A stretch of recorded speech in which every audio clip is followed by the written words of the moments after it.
Welcome to the Health Leader Forge, where today's health leaders help to forge the leaders of tomorrow.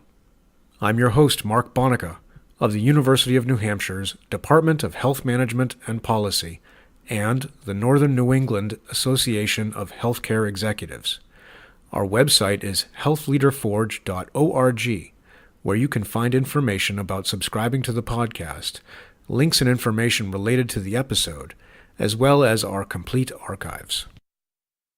Today's guest is Susanna Fier, the Vice President of Public Affairs and Marketing for the Elliot Health System in Manchester, New Hampshire. Susanna made a mid-career transition from law to healthcare. Prior to coming to the Elliot, she worked as an attorney specializing in civil litigation, arguing cases all the way to the state Supreme Court. In this podcast, we talk about how she became a lawyer, what it was like to represent clients in court, and then how her prior experience helps her do her job today as a member of the senior leadership team in the Elliot Health System. Susanna explains how she manages communications both internally and externally, her relationship with the press, and how she prepares members of her organization to interact with the press themselves.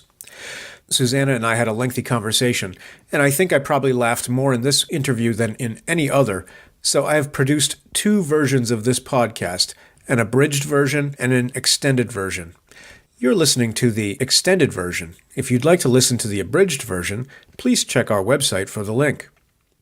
I hope you enjoy this podcast. Don't forget to leave us feedback on iTunes, Stitcher, SoundCloud, or wherever you may be accessing this recording.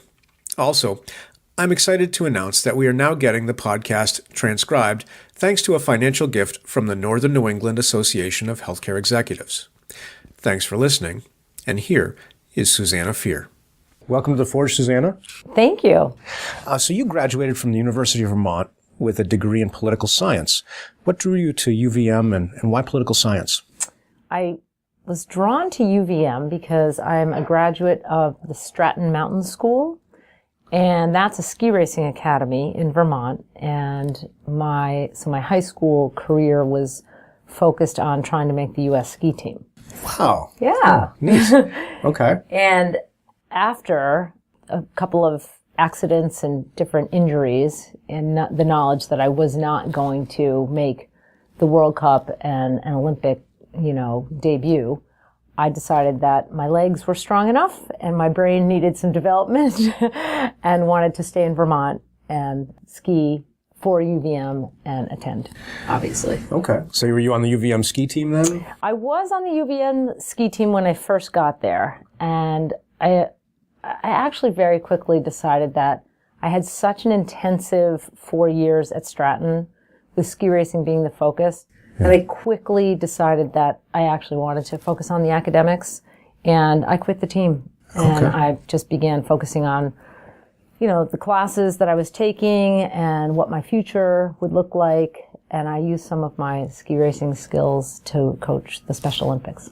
Oh, really? Yeah. While you were at school? Yes. While you were in college? Yep. Okay. What's that like?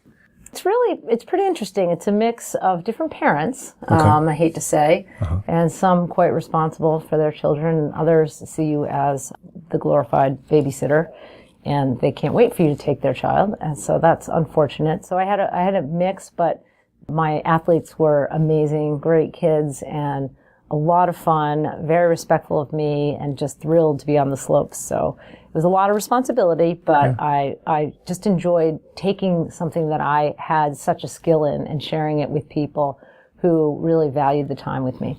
Nice. So you majored in political science. What was the interest there? I think somewhere in the back of my mind, though I wasn't sure, I felt like I wanted to be a lawyer someday. Okay. And that stems from an interesting twist in my high school career. Though I went to Stratton Mountain School and I graduated from Stratton Mountain School, there is a private school in Troy, New York. I'm from Albany, New York. That is called Emma Willard School. And I was also enrolled at Emma Willard. My father's a doctor, and my mom took care of myself and my 4 brothers. And she's a pharmacist. They both really value education. So as I was excelling in ski racing, they wanted to make sure that I was exposed to Homer and reading the Iliad and these types of things. Well-rounded. So, yes. Okay. So they had me enrolled at Emma Willard as well. And it's very hard to ski race and be in Europe training in the fall, for instance, and attending classes in Troy, New York at Emma Willard, as well as being a part of Stratton Mountain School. So it's complicated, but let me put it this way. Very good friends of ours who are lawyers started to fight for me to have the opportunity to stay at Emma Willard when I was home and attend classes. And I found it really interesting at a young age to see what they would sort of think up and how they were strategizing on my behalf in our kitchen when I was home between, Europe and being in Vermont up at the school up at Stratton Mountain and sort of that fight to do the right thing for me so that I could be exposed to these wonderful teachers and this great education that Emma Willard had to offer.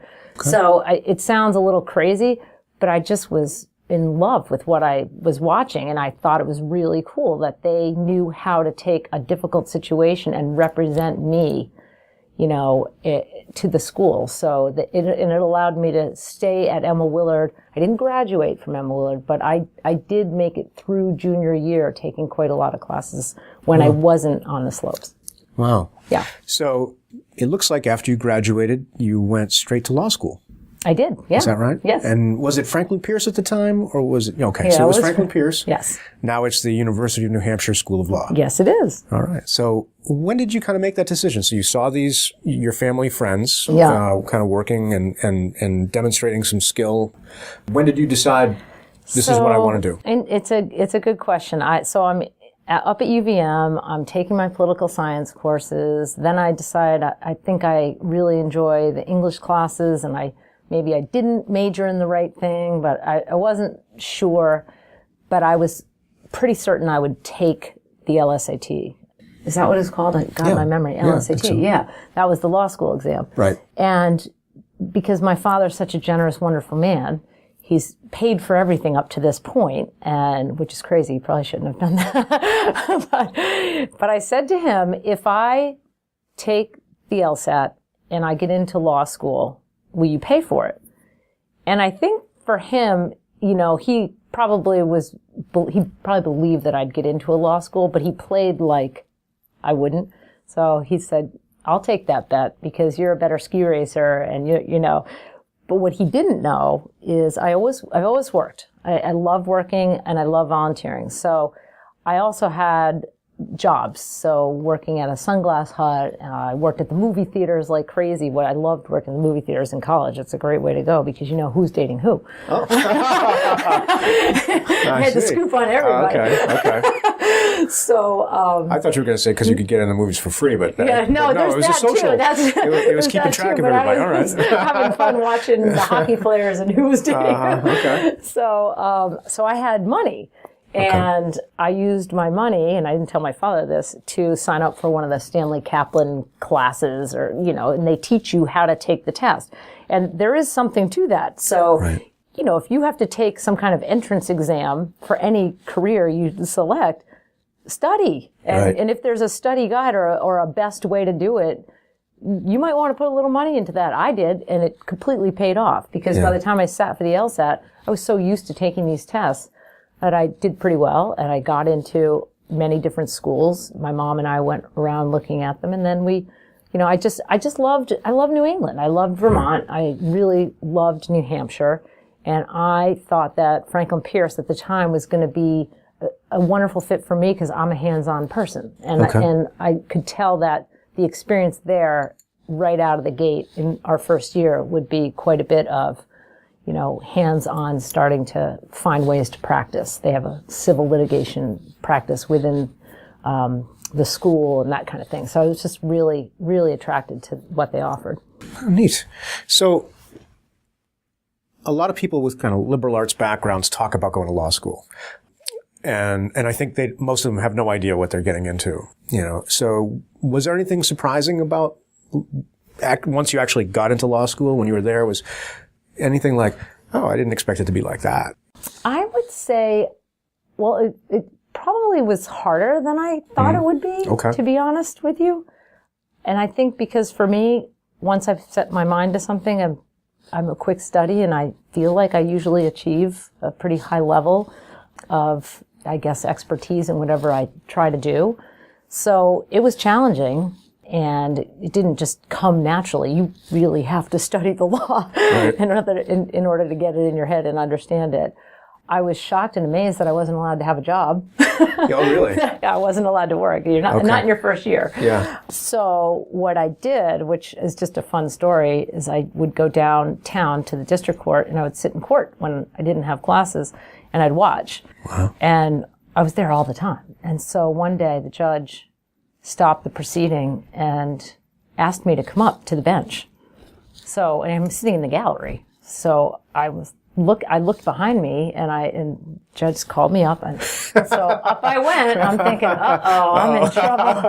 And he said, "Who are you?" That's awesome. What are you doing here? Why are you in my courtroom? I go to the law school, and I just wanted to watch. I want to see what this is all about, which he said was great. And of course, then I was very welcome in the courtroom. But he just couldn't figure out if I was a reporter or what the heck I was doing. You just kept showing up. Who's this young lady in my courtroom? There's no better way to learn than see it in action. Okay. You know? Wow. So at least that's how I felt. Yeah. Yeah. So did you keep going back? Oh, yeah. Absolutely. Did you develop a relationship with this judge at all, or just kind of one time? No, I mean, Judge Sullivan, and I, knew him by, seeing him, but I didn't socialize or anything like that. But it was just a neat intro that I kind of forced on myself. That's cool. Very cool.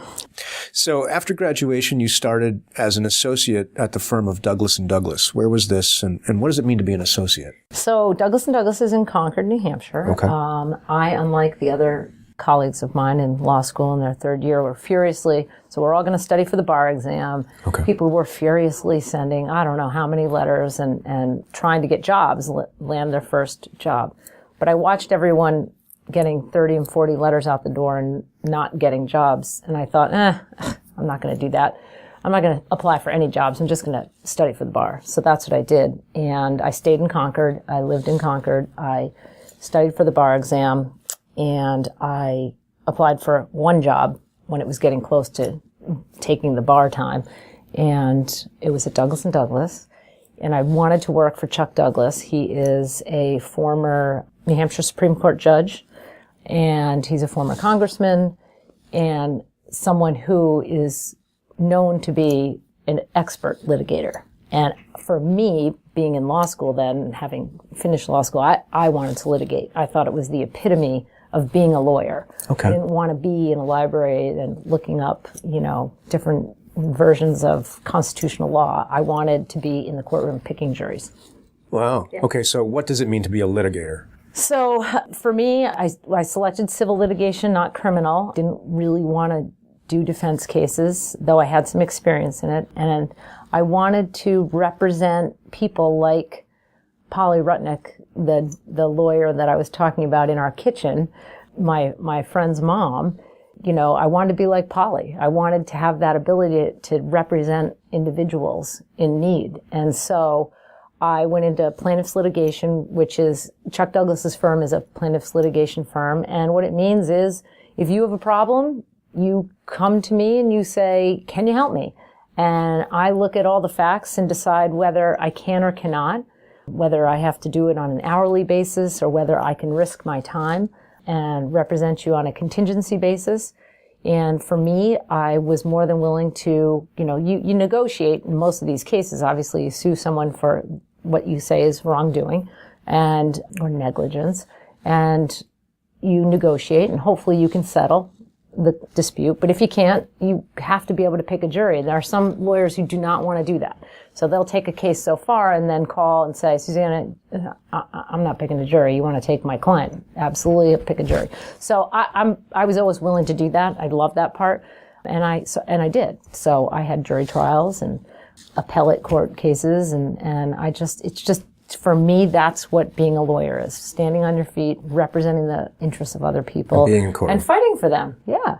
Very interesting. Yeah. So I have a couple of friends who are lawyers, and it sounds like maybe they're more like some of the folks you work with, and they have said to me, if I'm in the courtroom, I'm losing money. So they don't want to be in, I mean, not that they can't do it, but my sense was, and these folks mostly work on contingency. So it sounds like you had a different maybe approach to that.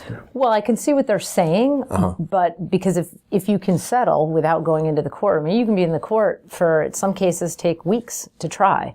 And that's a lot of time, and then you're not really working on other cases. So you can carry a caseload of however many cases. I don't even remember what I used to carry, but let's just make up a number. Say you have 40 cases going, in a day, if I'm in my office, I can be touching all of those cases at some point in the day and maybe advancing them towards a settlement. But if I'm in court, I'm not advancing anything but that one case. But that one case, okay. But I still think that's it's just so much fun.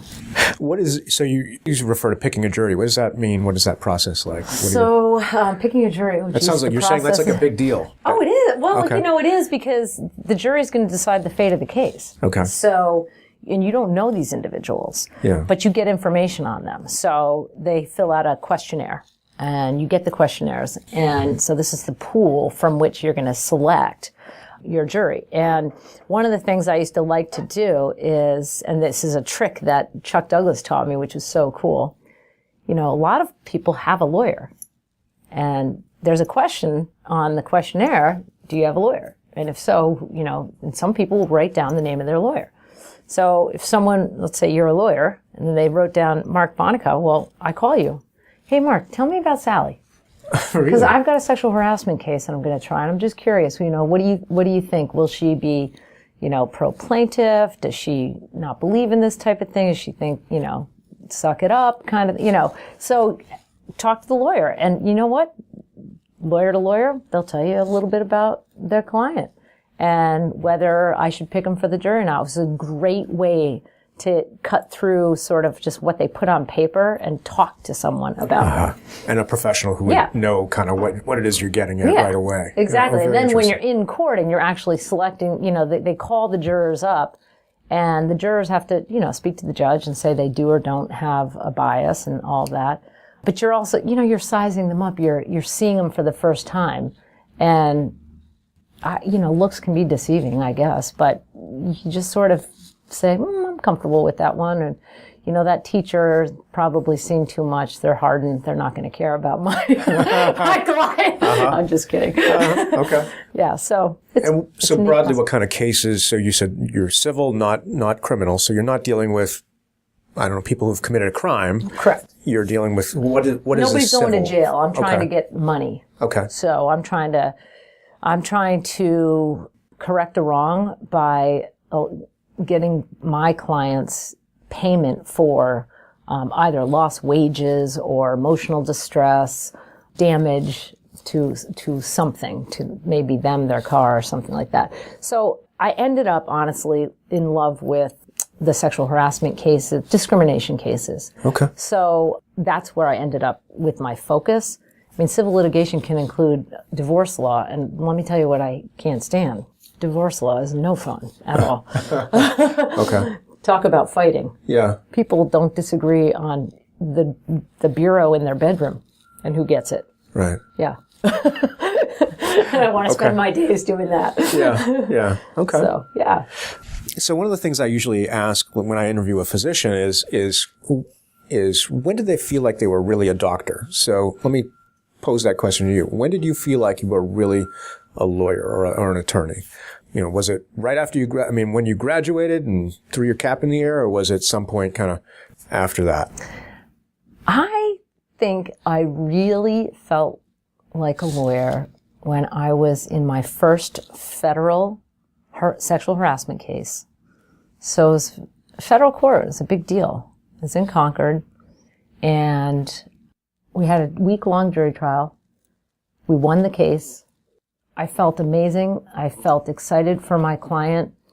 But the cherry on top was when the opposing counsel was fighting a motion for us to receive attorney's fees. And in those cases, you can receive attorney's fees on top of whatever the jury gave your client. And it was Judge Laughlin. He's now deceased, but the attorney was arguing that I wasn't worth it, that I was a young lawyer just out of school, and I wasn't worth the hourly wage that we were charging at the firm. And he called us up to the bench when we were arguing, and Chuck Douglas was in the courtroom with me. Now, Chuck's got a lot of experience. And Judge Laughlin told the defense lawyer that he thought I did an outstanding job all week long. I deserved every penny that we were asking for. He was going to award the attorney's fees. And oh, by the way, it's probably not good to argue that. Otherwise, you'll get Chuck Douglas's rate. Very so nice. I was a young lawyer, and I was winning, and then I had a federal judge say, you did a good "You're job. Terrific." Well, that's a nice external validation. Yes. Nice. Very nice. I'm pretty sure I felt like a lawyer that day. Okay.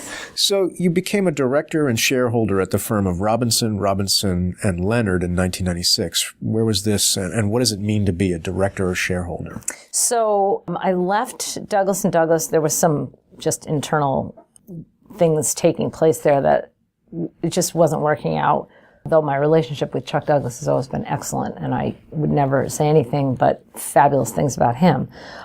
I decided, and I was Susanna Robinson at the time. Okay.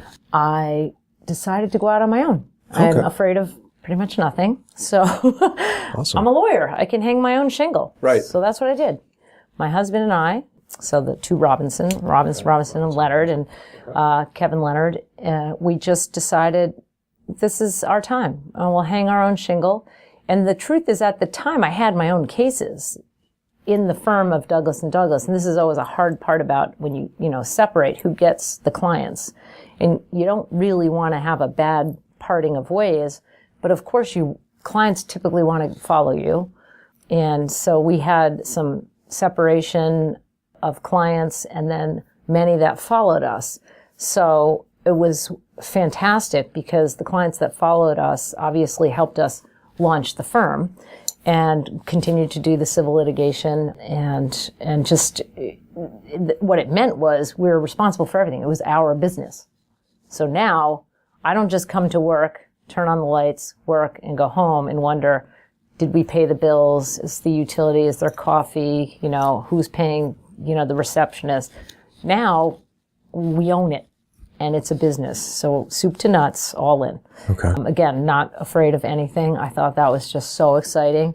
My husband at the time was a little bit sketchy on it, but he's like, you better know what you're doing. Did you know what you were doing? Yeah, absolutely. Okay. And where did you learn the business management portion of what you were doing?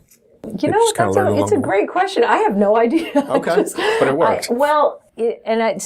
I had worked on my own previously, so even in law school, in the summertime, when everyone went and just got jobs doing whatever they were doing. So one summer, I ran my own business, and I ran it in the law school, but I took over the whole cafeteria as my own private business. So breakfast and lunch. So then I had to start to, figure out vendors and paying vendors and timing of everything, and getting myself being responsible the law school turned enough. over the cafeteria to you, yeah, as a private individual. Yes, yeah, that's awesome. My father called me when it was tax time, and he said, "You better not have made that much money." I said, "Oh no, I have all my expenses. Let me give you all that too." Okay. So I think I just am that kind of person. Like I figured out as I go. I'm not afraid to jump in with both feet and learn sort of as I go. And I think it's an exciting way to live life. It's not terrifying to me for some reason. Wow. Okay. That's pretty cool. So, and you said you continue to do civil litigation kind of work. Correct. And you appeared before the New Hampshire Commission for Human Rights. Mm-hmm. What is that? So that when you initiate discrimination case, you have to file with the New Hampshire Commission for Human Rights. Okay. And it's almost, let me see my memory. I hope that my memory is right. It's a process by which they basically say, yes, this is real. It's actually a valid discrimination type case. Okay. That can then, if we can't resolve it here, that can then be taken into the court, in the circuit court, and you can proceed to a potential... Is it like arbitration kind of thing then? Yeah, I recall it being more... Yeah, it's... Oh, gosh. And I may be using the wrong phrasing. No, but it really is an environment in which you can resolve discrimination claims. Mm-hmm. And they're very, very bright lawyers that work there and help you, both sides, sort of see what's taking place in terms of the arguments on each side and what the potential is for the case, you can resolve cases at that level. Some do, some don't. I've had it happen both ways. Okay. And yes, it is like a mediation. Okay. Is it meant to kind of reduce the caseload in the courts then? And that plus, if a case reaches the court, it's been through some process of review. Okay. So it is actually not a waste of everyone's time. Okay. The likelihood that there's discrimination here is perhaps pretty high. Okay. So that probably favors, if it goes past that, it probably favors the plaintiff then. Exactly. Okay. Well, you feel pretty good when you get the stamp from them. Okay. And you also appeared at, let's see, you said you also did some appellate practice, and you appeared at the New Hampshire Supreme Court. Yes, I have. How does a case come to be at the state Supreme Court? What does that mean? So after jury trial, the party that is unhappy with the decision can appeal and bring up whatever issues they believe have to be reviewed by the Supreme Court.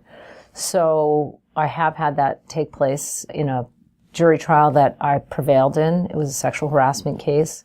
It was actually against a university, Plymouth State University. I represented Tracy Schneider, and it was a sexual harassment situation and a breach of trust between the professor and the student. It was a very sad story. And as I recall, when I examined was he the dean of students? I think it was the dean of students or the president of the school. When in front of the jury, when we talked about do you or don't you have a fiduciary duty to students, he agreed with me that they do. The argument at the Supreme Court was, on behalf of Plymouth State College, was that there was no fiduciary duty, but we prevailed in front of the Supreme Court. I argued that case, and it's a pretty exciting thing to happen to you, that you have case law on the books with your name on it, that you have, New Hampshire law says that colleges and schools owe a fiduciary duty to their students. Very neat. Yeah. Oh, that's a good note to write down, given where we're sitting right now. Yes. So how is it, I lack familiarity with how cases actually operate in the state. So you had a jury trial at what level? At the circuit court. At the circuit court. Yes. And is the next level the Supreme Court? Correct. So in the state. But there's also a district court level as well. So below the circuit court. So there are some cases that only go to district court. Okay. Based on the amount of money all the criminal cases start at district court with arraignments and that kind of thing, I believe.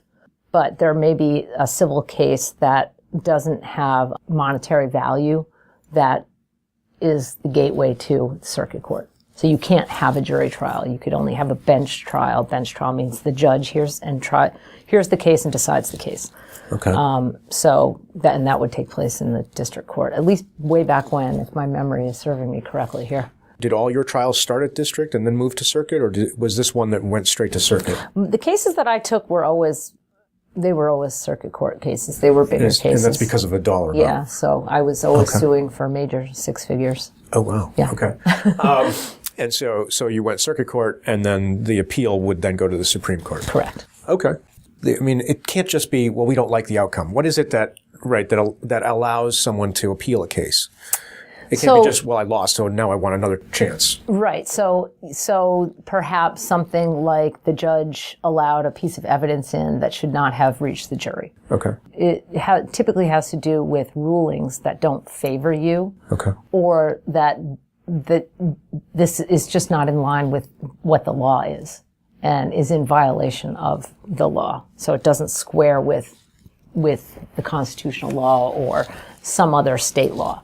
And so you can argue those things at the Supreme Court and ask for review. And that's what they do. They sit and hear both sides, and they've got tons of people helping them, and they are astute on the law, and then they write a decision that helps explain why they're taking the position they're taking, either to affirm what happened in the circuit court or overrule it and either send it back or tell you exactly how the case now should be, I guess, understood or overruled or whatever. So it's, to be honest, I don't recall ever having one overruled. Okay. I only recall having my cases affirmed. So, but it's that kind of thing. And it's a pretty stressful process when you have to prepare for being in front of the Supreme Court. Yeah. Yeah. So I'd much rather be in front of a jury. Okay. Well, because why is that? Well, because you're in front of judges who are collectively incredibly bright people, and they're peppering you with questions. So you can't run, you can't hide, you're at the podium, and you're there for as long as, I can't recall if it's 10 minutes that you have. There's a light system that, blinks red when your time is almost up. But it's stressful because you really need to study incredibly hard and be prepared on all the areas of the law that you are arguing. And they're just curveballs that can take place there that you're just not ready for. And it's exciting. It's stressful. You have to prepare like crazy. It's definitely not for everyone. A lot of lawyers will never go to an appellate court and argue in front of the Supreme Court. But it seems like you like that kind of thing. You like being in arguing. I seem to like to, I love representing people. Okay. And I am not afraid of a lot. So am I willing to try it? Yeah. I mean, if I don't like something, I'm not going to go back. Yeah. But, right. But I just found it, I don't know, all these aspects of practicing law very exciting. Are you just a person who's really good on her feet? Is that kind of... I guess I think so. Uh-huh. I assume so because I've kind of shown that. I mean, even in ski racing, I was a solid ski racer for years, and it's sort of a performance. I mean, you're coming down the hill, it's you and the clock. So it's not like soccer where you have the whole, 11 players playing together. It's you and everybody staring at you, and you either perform or you don't. When the judge calls you to, come up and do your opening argument to start a case, you're standing alone in the middle of the courtroom and the jury's looking at you, and you better perform. And I enjoy that. I don't mind that. I think it's not for a lot of people, but it happens to be something that I'm okay with. And it helps my golf game. So if anybody's watching me golf, I'm like, I got to perform now. So what did you enjoy most about your practice? I guess I really enjoyed I was selective about my clients, and I enjoyed my clients, and I liked to see them heal through the process. And I liked that when I said, trust me, I'm here to help, the cavalry is coming, that they could and they did, and it worked. And what did you find most challenging about the practice? It's one of the biggest challenges is time. I was not a mom at the time. So being in the office at 2 a.m, preparing for if you have a week-long or 2-week-long trial, you're in court all day. So when you leave court, there may have been motions that were filed. You need memos of law that the judge just told you have a day to produce. So you are physically back in your office, researching law, writing memorandums, preparing for whatever you're doing the next day, and whatever, by whatever I mean who you're going to pick next as a witness, what you're going to do for your examination or cross-examination of them. There's just a lot of moving parts to it, and it's a lot of work. So you're easily not getting much sleep and working hours that are pretty extensive. And that was hard. And that's what essentially over time led to me having a change of lifestyle. Okay. So that's actually was my next question. So in 2001, you left private practice and became the vice president of the Mary and John Elliot Charitable Foundation. Why did you make that transition at that time? I had an opportunity to change careers, which I think for some people sounds crazy, or they would never do that. But when you're a lawyer, you're always a lawyer. I mean, unless you're disbarred. But I'm still a lawyer today. So right. I can go practice law if I choose to. I had an opportunity to do something that was a career change, but in a field that was exciting to me and something I had been exposed to as a child. So my mom was always fundraising and very involved in the community. My dad's a pediatrician, and we didn't have PowerPoints back then. We had flip charts, and my mother would sit me in the kitchen and practice her fundraising, presentations that she was going to give. And I really found our time together to be exciting and fun. And I would critique her on her approach and how she was going to, do this. And you're not going to get any money, Mom. That's not going to work. And so now here I'm faced with this opportunity to say, come on over and join us in the foundation, which is a development position, and it's fundraising. And it was a career change that it was the perfect time in my life. I wanted to have a child. Having a child and working the way I was in the practice of law felt like it was not going to be fantastic for me. And I love children so much, and I really wanted to have a tribe. Okay. So I just did it. I said, I'm going to do it. I'm going to make a heck of a lot less money. I don't care. And I'm going to make a career change because I can always come back. So what is the Mary and John Elliot Charitable Foundation? It is the fundraising arm of Elliot Health System. Okay. And Elliot Health System, most people know as Elliot Hospital, but that's it. They fundraise for the Elliot and only the Elliot. And so is it a separate organization from the Elliot? How separate? Yeah, it is. It's a separate 501c3, but it literally is a pass-through. So 100% of the funds donated are given to Elliot and serve to, support pediatrics and cancer care and all these wonderful things. You mentioned you had some exposure to healthcare because your mom was a pharmacist and your dad was a pediatrician. So had you been involved in any other kind of healthcare delivery up to that point? No, I haven't. I hadn't. I felt like it because we grew up in a house office combination, and the patients were physically. Oh, really? Okay. were physically at our house. Okay. But no. And had you had development experience other than critiquing your mom and telling her she wasn't going to get any money? My experience was through my volunteerism as a lawyer with the American Heart Association. Okay. So I was on their board, and I had chaired the Heart Walk and different things like that. I mean, fundraising came naturally to me as well, so it just wasn't hard for me to ask people for money, because if you're passionate about what you're doing and the charity that you're asking for, it just seems like it's easy. And I understand that people really have a problem with it. Some people don't feel like they could ask you for money. But if I believe in the American Heart Association, for example, or I believe in Elliot Health System and the great work they do for people with issues in cancer or behavioral health matters, whatever the case is, why can't I say, here's what I believe in. Mark, join me. I would love you to support this cause. And here's the great things that are going to happen with the funds that you donate. I don't have a problem with that. Easy. So what was the learning curve like moving into the new role?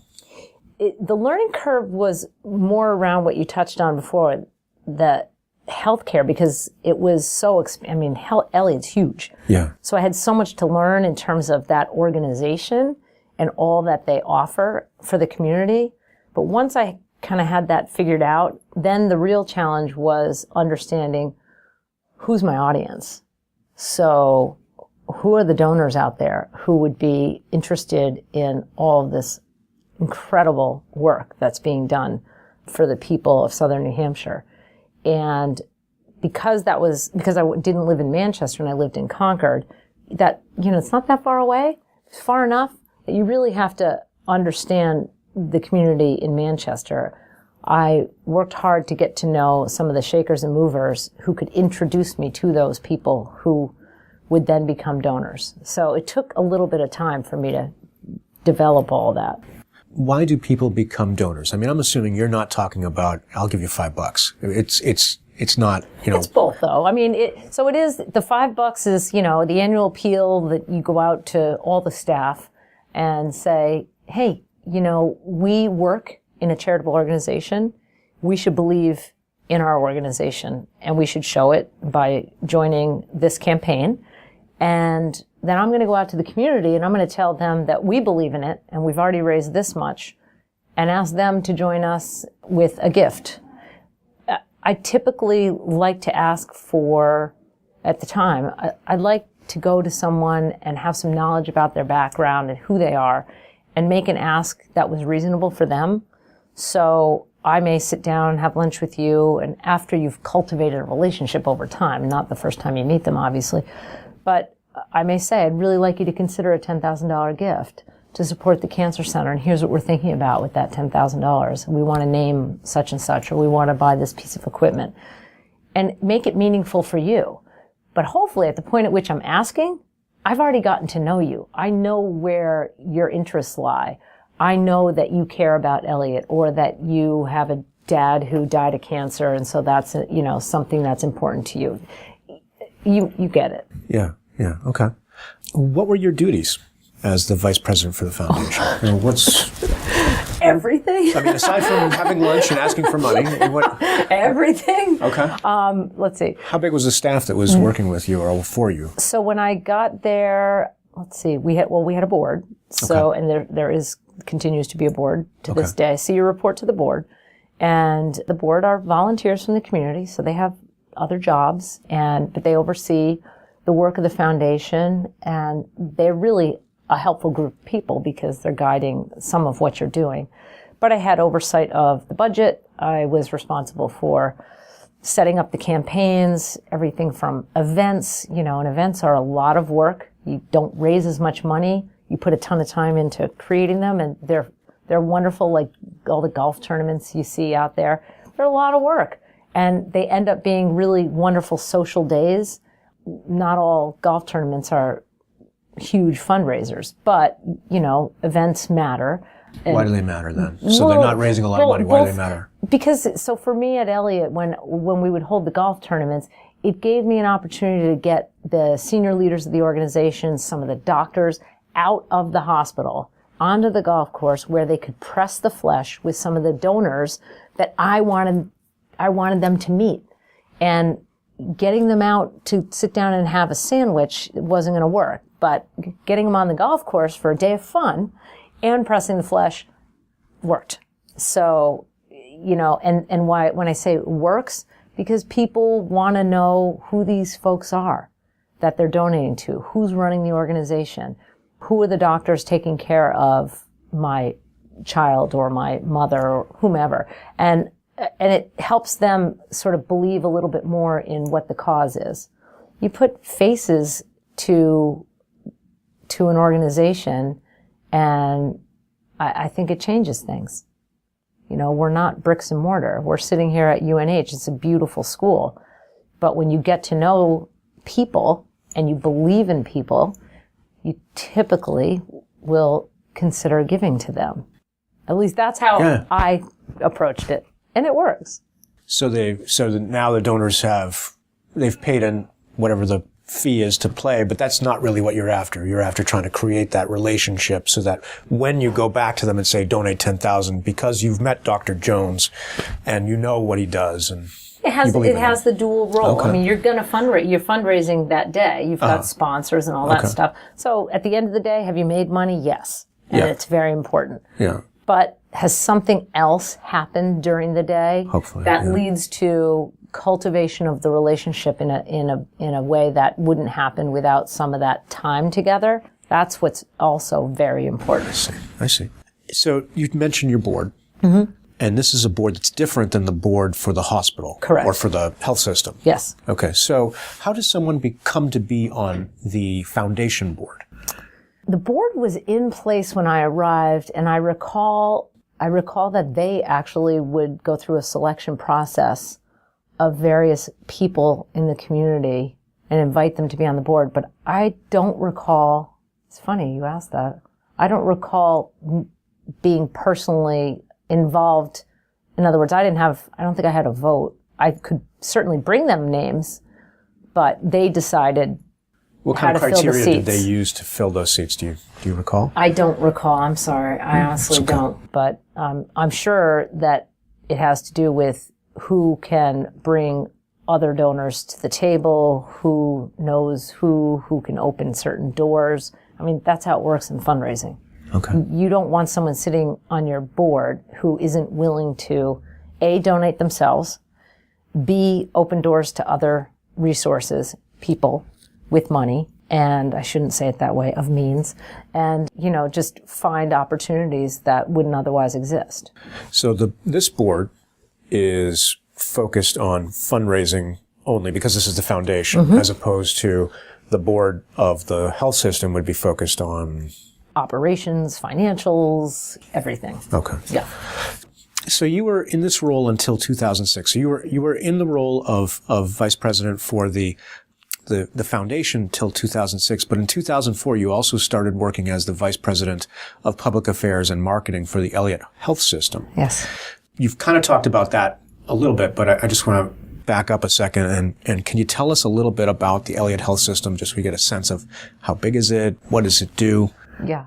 Elliot Health System is a healthcare provider in southern New Hampshire with Elliot Hospital, a visiting nurse association, the foundation, a for-profit one-day surgery center, and an expansive primary care practice throughout southern New Hampshire, as well as specialists throughout southern New Hampshire. We have many ambulatory care sites, so those are buildings where you walk in, you receive care, and you go home. At the end of the day, there are no hospital beds in those buildings. So the Elliot at River's Edge is a great example, where there's urgent care and there's orthopedics and that you can get an X-ray or an MRI, but it's a outpatient facility. And for Elliot now, 2/3 of our revenue comes from outpatient care, not inpatient care at the hospital, because people don't want to go to a hospital unless you're really sick. You want to receive your health care in a place that is a beautiful environment where you can get in, get out, park, and you have a great patient experience. So that's where Elliot Health System is going, and I know we're a leader in southern New Hampshire in this area, and it's an enormous organization. It's probably a $500 million organization with hundreds. How many doctors do we have? Probably like 300 doctors, and we continue to grow. So it's a pretty exciting place to be. So you were dual-hatted, working both for the system and the foundation. Correct. How did that come about? I mean, so how did it come that you were both still raising money and now you were also a vice president for the health system now, doing the public affairs and marketing role? We lost our director of marketing. I don't recall that there was a VP, there was a director. And my president and CEO called me into his office and he said, "Susanna, I want you to take over marketing as well." And I said, "Absolutely not. Nice talking to you. See you later." And we had that exact conversation 4 times. I refused. And he would bring me back and ask me again. He was being very nice about it. And he finally, on the 5th time, said, "Susanna, please tell me why you won't take this job." I said, "Doug, you're going to fire me. That's why I'm not taking the job. I love Elliot. I want to stay here. And you're going to fire me. So I'm not stupid. I'm not taking the job." He said, "I'm not going to fire you." I said, "Oh, yes, you will." And why did you think he was going to fire you? He's going to fire me because I had zero knowledge, no studies, no background, zero knowledge of public affairs and marketing. So I thought he was crazy. And he said, "You are the best marketer we have. And trust me, you can do this job." So he won. I took the job and I said, be gentle with me till I figure this out, because I'm going to learn this on the job and I'm going to do the best I can. But I'm warning you, I really don't know this area. And of course, I quickly rolled up my sleeves and started to learn as fast as I could. Okay. So you had the dual-hatted job until, was it 2006, I think? Yeah. And at that point, you left your responsibilities with the foundation and just focused on your current role, which is public affairs and marketing. What made that necessary? Why did you stop? So with the foundation, that is. Was now at this point in my life, I'm a mom. I have both roles, and I was back to finding myself at the kitchen table at 2 a.m, writing articles and doing all my public affairs and marketing work basically in the middle of the night. And during the day, trying to get out, and when you're fundraising, you have to be with people. You can't be in your office. So if you're going into fundraising and you want to be in an office, you're in the wrong profession. You have to be out, you have to be social, you have to be with people. So I finally dug down and said, I really can't do both. The organization's getting bigger and bigger. The foundation was expanding. You really need to cultivate those relationships. I can't do both and do them both as well as you want me to. So I think you should select. And he said, okay. He said, I picked marketing. He said, I told you you'd be the best person for us in public affairs and marketing, and I'm going to put you there because we can find somebody else to take. Where we were in the foundation was in a great place. We had built, ourselves to a really steady state.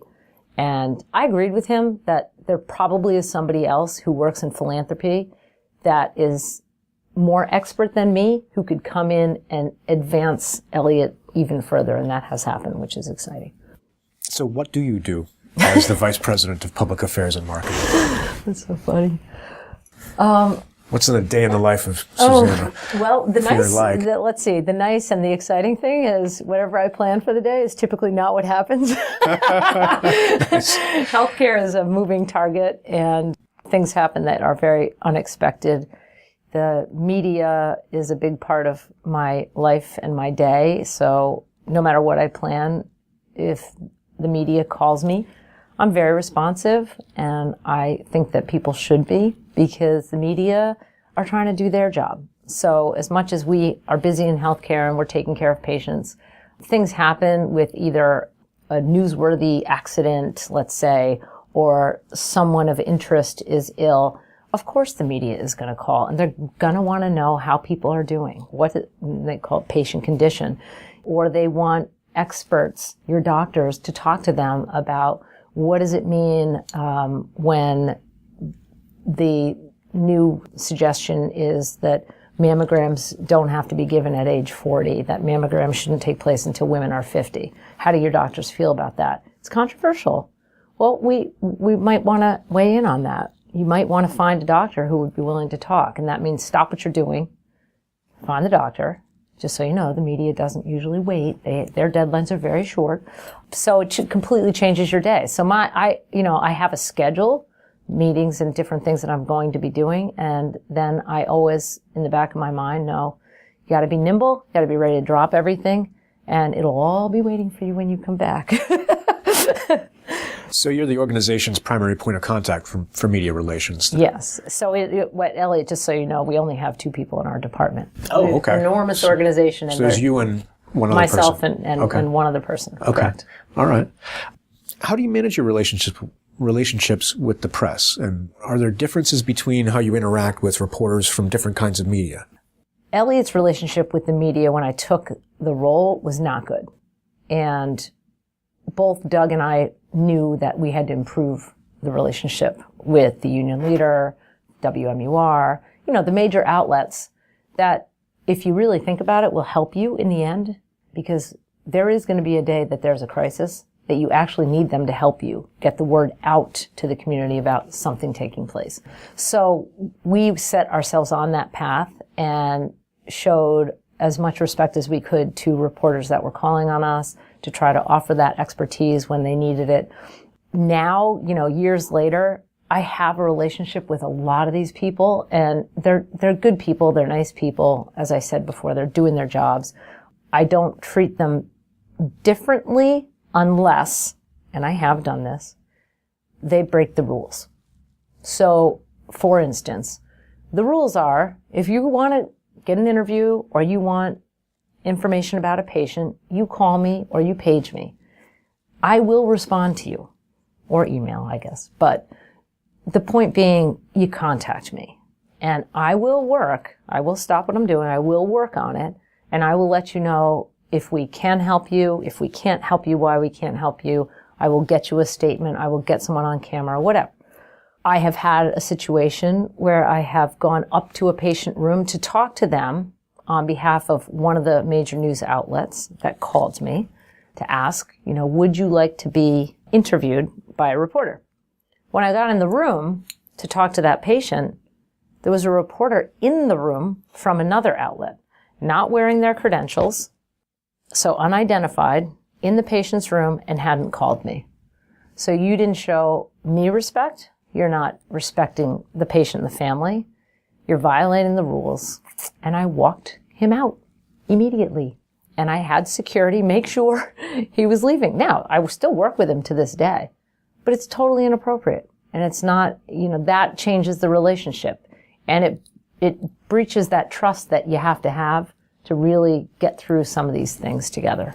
So, I work really hard for them, and I think they for all of us, but I am more than willing to draw a line if you're not going to play by the rules.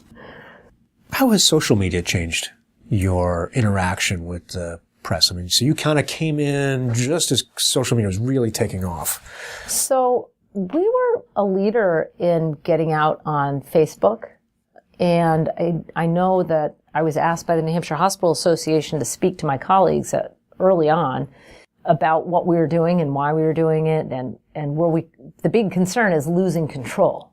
So I hired experts. So there are firms out there, obviously, that they have many clients and they're posting all day. And we didn't do it on our own. We did get the expertise of a firm that works in that land of social media who could help us with making sure our posts were professional. But we looked at why we would be even on social media. And we decided that this was going to be another avenue for education and information for the public. It was not going to be a place where the public can post whatever they wanted. So if you don't like the fact that you got a bill, for instance, that doesn't make people happy. For some reason, they think they can have health care with no bill. But anyway, if you want to write on our Facebook page about your bill and your frustration with that, I'm going to take it down and I'm going to block you, because that's not the purpose for so just having some set of parameters around why we're doing it helps you have control and maintain control. And we wrote a policy internally so that our staff understood what they can and can't do, because they're ambassadors of the health system. So they're part of our image, our brand. And on your individual page, if you are disparaging Elliot, you're representing Elliot. And we have a problem with that. Now, I get that people have First Amendment rights and they're free to speak to a point. Because if you are now looking like you're speaking on behalf of Elliot as a representative, and we haven't asked you to do that for us, that's where you can get in some trouble. Do you run into those kinds of situations? Oh, yes. But I think I think it's been a learning curve. Unfortunately, you have those situations where people, I think, don't mean to do something that's harmful to the organization, but they do, and they don't quite understand the rules.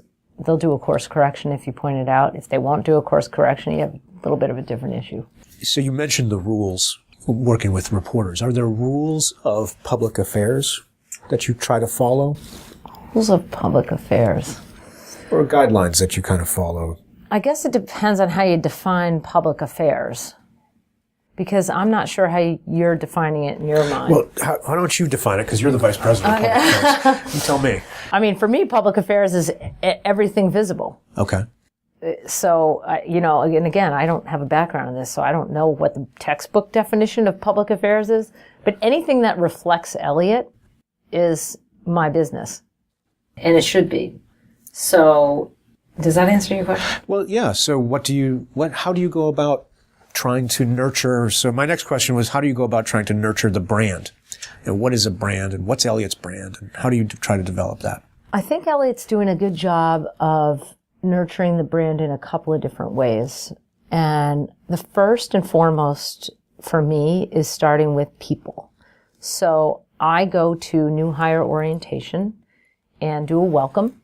So 50 people in a room who are just bright and shiny and about to start their career at Elliot, which is exciting. I really, truly mean that. And they get their badge. and I do a brief PowerPoint presentation, but part of what I'm telling them is you just got invited into a really special family, and a family where we hold a place of trust in this community. The community looks to us for their healthcare needs. They're scared, they're frustrated, they're sick, they want to be well, they want to be inspired. There's a lot going on, and you are part of the family and the team that will allow that fabulous experience or not. And here's what's not acceptable: not performing in a way that helps people, that is caring, that is compassionate, that is thoughtful, and that reflects well on us as an organization. And I tell them, I take my badge off and I hold it up. I said, not everyone gets one of these. And when you do, you are now an ambassador of this health system. And I promise you, you will have a fabulous career here if you remember that today. That's what I want you to take away. I'm going to tell you something else. If you don't, and you're not a good ambassador, we take this away from you. And you will have to go find a career elsewhere. Yeah. And the grass is not greener. Yeah. So really care about this and be a good ambassador. And I think starting with people is the most critical thing. Outside of that, nurturing our brand, we do in a number of different ways. Part of it is in terms of our strategy and what we set for goals as an organization, what we want to do for the community.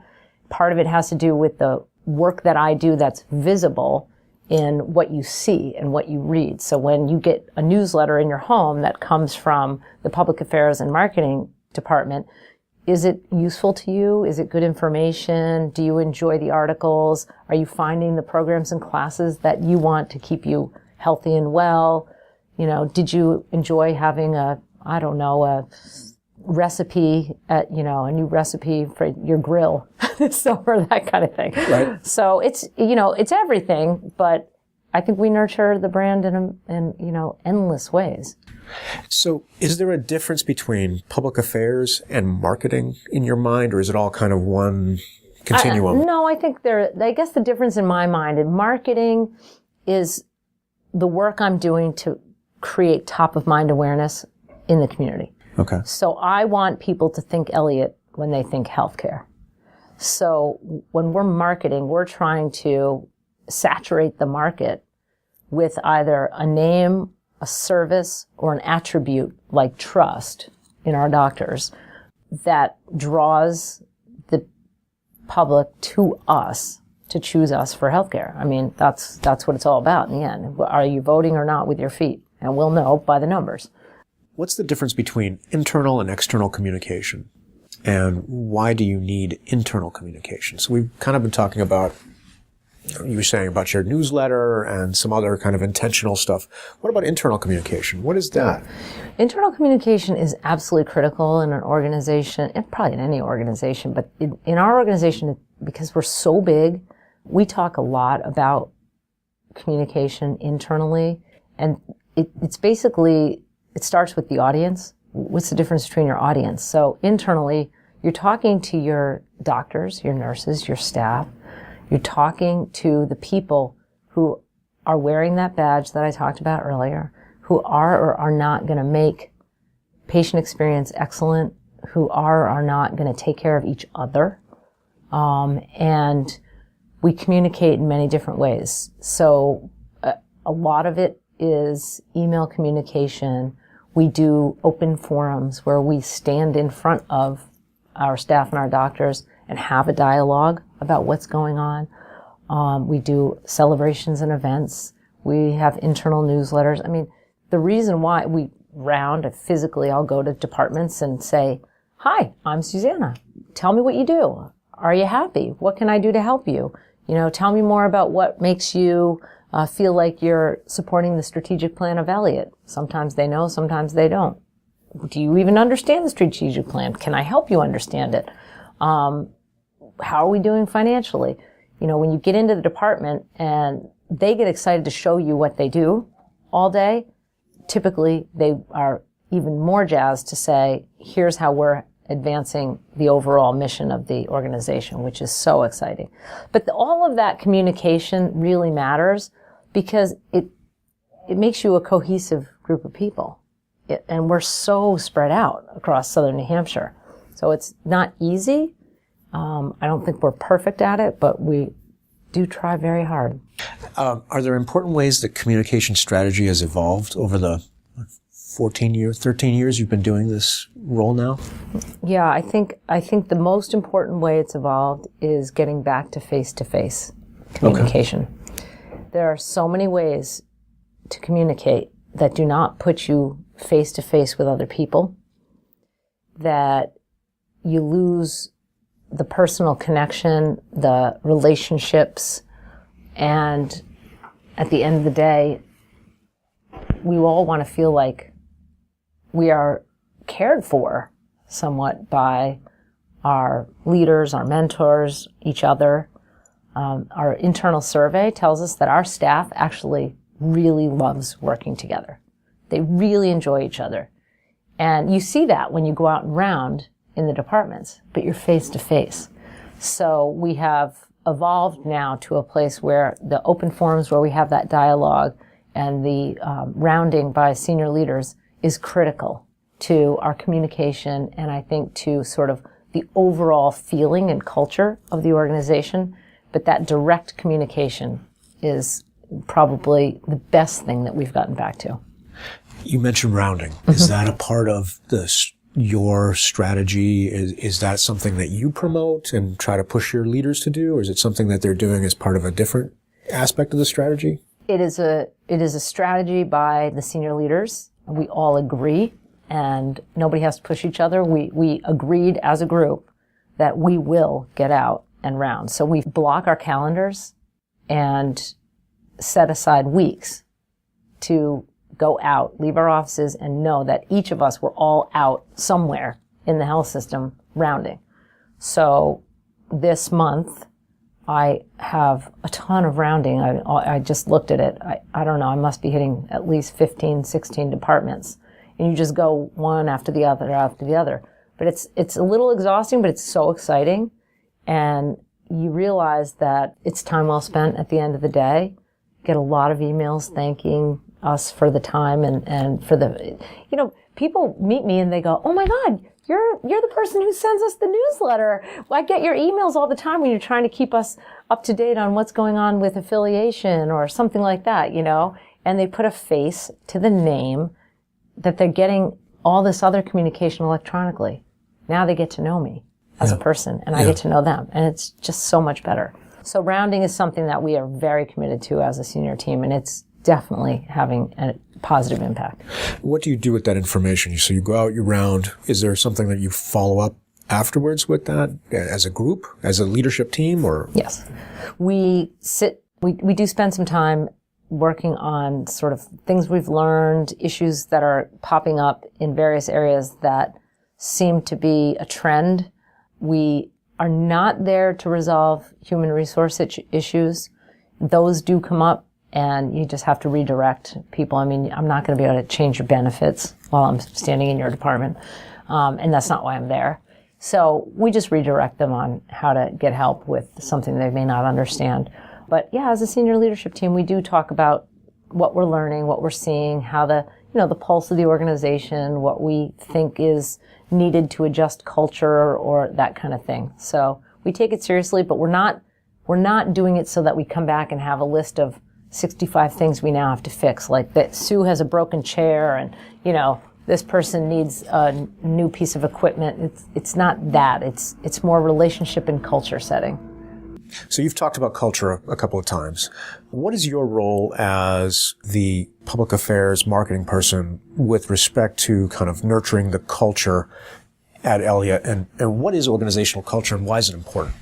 I actually don't think it's my responsibility. Okay. I think it's our responsibility. I think every member of the organization has some responsibility for the culture. I know that at the senior leadership table and from the board, we want to set a culture of our mission, inspiring wellness, healing our patients, and serving with compassion in every interaction. And that service piece is big, and that service piece is internal and external. So how we serve each other and how we serve the community and patients and families that come to us. And we take it seriously. I think that, in healthcare, you want to do the best you can by people every day.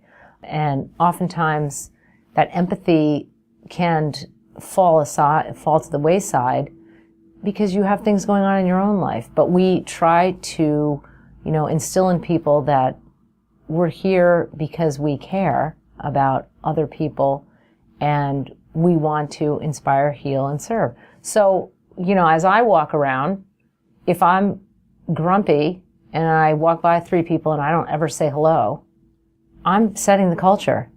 But so are they if they walk by me and have their head down and don't say hello. So we have service excellence training. We have people working hard to make sure that the environment in which we're working is respectful, somewhat welcoming, joyous, not off the wall, but because obviously it's healthcare, but friendly at the end of the day, and transparent and communicative, all of those things that ultimately result in staff engagement and satisfaction and positive patient experience. What mistakes do healthcare executives make when dealing with the press? Well, speculation, guessing. I always tell people, you can't quote silence. Oh, okay. So stop talking if you don't know the answer. Don't speculate, don't guess. Wait, tell me your question again. Well, what kind of mistakes do the healthcare leaders make when dealing with the press? Man, I think what I said earlier is correct. So don't speculate. Yeah, let me say it differently. Okay. I think the biggest mistake you can make when dealing with the press is not being factual. Okay. So I always, when the press calls, especially if it's a controversial issue, you typically know those calls are coming. You'll know that you probably have already started working on a strategy to communicate externally if there is an issue internally that you are aware of that is likely to be newsworthy. What you have to do and what you have to media train the spokesperson to do is understand, know the facts, and stick with the facts. Because if you don't, you will head down a road that is very tricky and really may end up being bad for you in your career. It can be a career changer. And very bad for the organization, which is also typically a career changer. So I like to first gather facts and help people understand what are the facts we're dealing with, stick with those, and I always media train people before they talk to the press because I don't want them guessing, I don't want them speculating, and as I say all the time, shut your mouth and be quiet because they can't quote silence. That sounds like a lawyerly kind of answer. Maybe it is. Well, let me ask you that. How did your previous work as an attorney, and then also your director of development work, prepare you for the role you're in now? I think I use my skills every day in everything I do. I mean, from simple things like writing memos, that's intimidating for some people. Writing is not intimidating for me because when you're a lawyer, you have to write. You have to write your pleadings. You have to write your memos of law. So communication is very important and words are important and the use of words. I think that being able to stand on your feet, represent yourself or another person or an organization is something that I am well equipped to do because of the practice of law. I think I use the skills every day. I mean, I would, if people are listening to this trying to figure out what career to go into, you're never ever making a bad decision by becoming a lawyer. A lot of lawyers do not practice law. They do a million other things. But it's just incredible skills that you learn in law school. You're a vice president. And what does that mean? And what responsibilities does that imply beyond your formal title of public affairs and marketing? So as a vice president and a leader of Elliot Health System, we have responsibility for everything we talked about, from culture but also to the strategic plan, the direction of the organization. How are we doing financially? Are we taking care of our people? Are we planning for the future? In other words, if you have a practice of physicians, for example, and 3 are about to retire and there's only 5, you better have a plan for how you're going to fill those positions and, continue to serve the patients. So, as leaders of the organization, as vice presidents, I don't consider myself just public affairs and marketing. I consider myself a vice president of a huge not-for-profit organization upon which the community relies and 4,000 staff members rely for their career, for their paying of their mortgage, taking care of their kids. There's a lot of responsibility with it, but I love that part. I love being one of those nurturers from the position of a vice president. You mentioned strategy. Where are you involved? How are you involved in the creation and development of the strategic? All the vice presidents are involved, and we work with the board directly on strategic planning and looking at sort of what are the current goals. We set our strategic plan as a 3-year plan. You'd love to have like a 3 to 5 year plan. And my involvement after strategy is set and all the meetings that take place to get to the strategic plan, which is like brainstorming sessions and understanding data and some presentations. After that, it's about participating in what we have 6 strategic pillars. So I participate on pillar teams, and we also help push the information down to directors, managers, and the staff so that they get an understanding of what the strategy is and how they individually play a part in each of our strategic pillars. So you've been working as the Vice President of Public Affairs and Marketing since 2004. How has your role evolved over that time, and what have you learned? My role has evolved mainly because I've become more knowledgeable in what I'm doing, more confident in what I'm doing, and we've had a change in leadership. So as a 16-year CEO leaves the organization and a new one comes in, my role shifts to not just being one of the vice presidents who report to that CEO and help carry out the mission of the organization. Now I become a teacher. So the new CEO comes in, he doesn't know us, and someone has to take him by the arm, which is each of the vice presidents in their own way become the teachers, as well as the staff, to be honest. Everybody became a teacher, but all of us have had to do some evolving because the organization is going through change.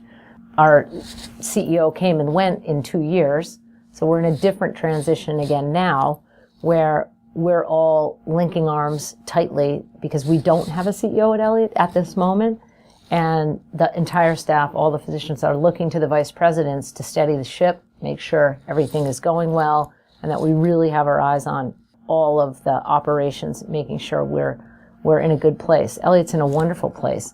The truth is we have such a good leadership team. The vice presidents are so strong in what their knowledge base and what they're doing and their skill and expertise that we are in a good place, and the board feels comfortable while they go out for a national search, which will take months and months and months to get the next CEO. So it'll continue to evolve, but I think with anything, day to day, I've gotten better at what I'm doing just because I know the ropes now. Where I didn't know how to place media before, I can call WMUR, call my account executive at the union leader. I know how to negotiate my rates and get my placement and have a run and so forth. So it's evolved, but partly based on just that knowledge base that has increased over time. I want to ask just a couple of questions about leadership. So what would you say is your leadership philosophy? My leadership philosophy is definitely, there is nothing that I'd ask you to do that I won't do myself. And I am an extremely hard worker. I hold myself to a high standard, and I feel like I instill in other people the ability to do the same, where they might not believe in themselves quite as much as they should, but I think if they apply themselves a little bit more and really roll up their sleeves, they're going to find that they can do just about anything they set their mind to. And I think I'm an example of that. I mean, I still kind of laugh. I giggle that, like, do I really have any business in public affairs and marketing? But here I am. And you know what? I'm not half bad at it. I may not be the best, but I'm not half bad. And it's because I really try my heart out all the time. So I think that people respect and like me as a leader because I get my hands dirty right there next to them. I am real. I'm a mother.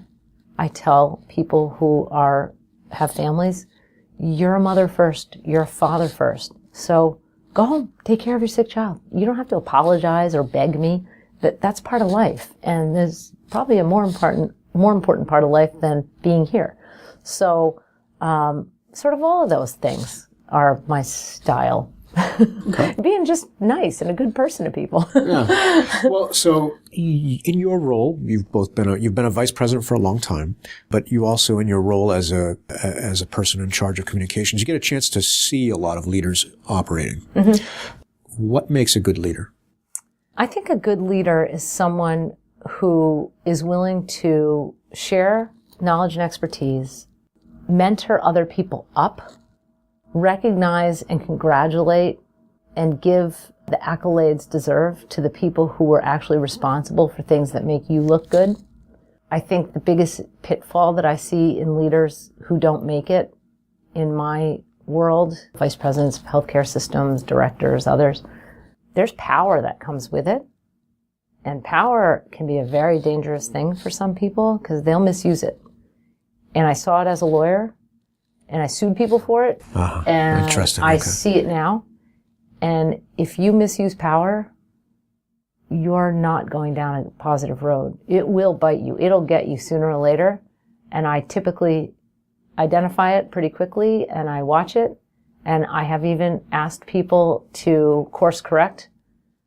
Some people do and some people don't. But their fate is theirs. And when they fail because of themselves, not because of anybody else. You've held positions both of direct leadership as well as positions of influence without necessarily direct authority. So you're just talking about power. Yeah. What's important about the difference? And how do you lead without necessarily having the authority? That's an interesting question. I mean, I can't call a group of doctors together, make a decision, and then go to the chief medical officer and say, well, we had this meeting, we made this decision. That would be wrong. But what I can do is sit with a group of doctors and say, what's on your minds? What's happening? How do you feel? Let me take this back to the chief medical officer who couldn't be here today and share with him this session and see what we can come up with. You know, you have the authority to gather information. You have the authority to understand what's going on, good and bad. And if you're a good leader, you know how to take information and use it for the greater good and find ways to get to the right people, inform them in a non-threatening way that helps lead to things that have to happen, either a decision or a change or an improvement or something like that. I guess that's how I see it. Does that make sense? Yeah, absolutely. You mentioned mentoring a second ago. Yeah. So I like to ask about mentoring because it's an area of interest for me. Did you have mentors early in your career? It sounds like you did. Oh, yeah. And maybe not just early in your career, but throughout your career. Have you had mentors and what did they do to help you? Absolutely. I don't know anyone who doesn't have a mentor, but I'd be shocked surprised. and amazed. You'd be surprised. I get people say, I didn't have a mentor. I didn't, Okay, well, so my mentors, my mom and dad. Okay. And they continue to be my mentors. I'm lucky they're still alive and healthy and well, but they're people who have said to me since I was very young, if you're not learning and growing every day, you're not doing it right. So, I have a thirst for knowledge and growth and it came from them. I think that that's incredible mentoring by a parent. and it's great guidance for anybody listening. I think that my mentor as a lawyer, Chuck Douglas, it was different mentoring. It was how to be great at this particular role. I mean, he is a great litigator. He is just smashing in the courtroom, and it's shocking to see in action. It's almost like watching a movie. It's very exciting because he does things you wouldn't think of doing or that are gutsy. And that mentorship showed me that there's sort of a envelope you can push, there's an edge. You can walk on that brink and teeter right there, and it might be worth it, though it's scary. In healthcare, Doug Dean, my CEO, is a huge mentor to me. And more in terms of the teachings of the humanity of healthcare and sort of that environment in which we live and work, and some of the importance of making sure you keep a strong check on the humanity side of life while you're trying to do all these things that are stressful and maybe hard and may make you frustrated, and there's all of that at play, but you have to balance it still with that humanity. I really credit him for that. And I just enjoy being a mentor. I mean, you probably do too as a teacher. Absolutely. So people look to you and want to learn from you and want to grow in some way. And that's a really exciting part of life right now for me. I love when people look to me to say, help me learn, help me grow. Do you have those kinds of relationships ongoing? Oh, absolutely. Yeah. What do you look to do when someone reaches out to you and says, I'm looking for a mentor? I say yes. Okay. And then what? I say, what do you want to learn? What do you want to, I mean, it depends on what it is. I mean, if you call me and say, help mentor my class by teaching, I'll do that. If it's just at work every day and somebody says, I just don't understand how this works, and I'm going to a meeting where I think they can get a better understanding of how whatever it is works, I take them along. So, for instance, crisis management is a big part of what I do. I have to have a second to me because I may not be available. The person who works with me has great skill. She doesn't have the confidence I have. So when there's a crisis, I take her with me because even though I can do it, I want her with me so she sees what I do. So she, the next time when she's alone, will say, I remember Susanna did this first, this second, this third. And that experience of witnessing it and being a part of it is great mentoring, in my opinion, because she leaves with not just words that I said, oh, this is what I do. She sees it in action. She gets to play a part of that. I mentor her by, the last time, to be honest with you, we had a drill. It was just practice. I didn't show up. She had to go. That's mentoring. Did she know you weren't going to show up? She got notice of it, but I went to the debrief. They raved about her in the debrief, nice. And that's what you want. So that's how I know I'm succeeding. She's succeeding. Yeah. What leadership counsel do you most often give to young leaders or new leaders? Well, I know it's funny. I just taught I was a high school class, and I thought that they wouldn't even care what the heck was coming out of my mouth. I thought, oh, this is weird, high school. But it's funny because I wanted to inspire them. So, like I'm saying to you today, the sky's the limit. You're only limited by whatever you limit yourself to. So, if you have a thought about being anything and you really want to pursue it. You can stop. You can throttle back and say, all right, that wasn't the best for me. But until you try it and you get your feet wet, you may not know. So go ahead and try it. I also tell people not to forget sort of who you are and being true to yourself. And for me, being true to myself at this point in my life is mostly about taking care of my son. Because he's 13 years old. He's gonna grow up. So I'm not missing his soccer game. I'm going. I'm not apologizing for that. All the work will be here when I get back, but I'm going to go and support my child because that's being true to who I am. I'm a mom. So I created that role for myself. I'm not abandoning it now. I'm going to take part in that very important part of my life and take care of all the work as well. So I'd say, set your goals high, try things, be true to yourself, and for the most part, enjoy what you're doing. Because if you don't love it at the end of the day, and you're not having fun when you wake up in the morning to get dressed to go to do whatever it is you do, you probably shouldn't be doing it. So, last question. What advice would you give early careerists who are thinking about that a career maybe in marketing and communications sounds interesting? What should they, if they are saying, I'd like to do what Susanna does, what should they be studying? What experiences should they seek out?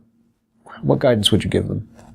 Well, if they're interested in it, then pursue it. So certainly if there are college courses that will help them advance their knowledge, but most of all, I'm back to experience it. So if you can get in the door somewhere to act as an intern or spend even a day, so you walk in the shoes of someone like myself, you're going to see firsthand and experience it and perhaps either love it or decide this isn't for me.